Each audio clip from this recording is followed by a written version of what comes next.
ம் பாத்திரம் கழுவணும், துணி துவைக்கணும், சமைக்கணும்னா மேலு வலிக்குது, காலு வலிக்குது, குத்துதுன்றா, குறையுதுன்றா. ஆனா நம்ம கூட சண்டை போடும்போது மட்டும் எங்க இருந்து தான் அவ்வளோ எனர்ஜி வருதுன்னு தெரியல.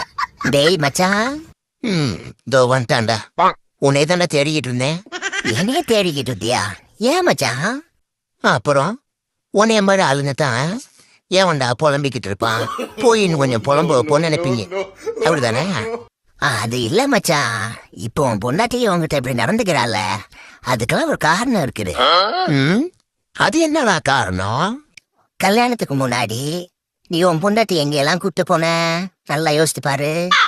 கல்யாணத்துக்கு முன்னாடி பீச்சு, பார்க்கு, தேட்டர்னு கூட்டு போனேன். இப்ப அந்த மாதிரி எங்க கூட்டு போறியா?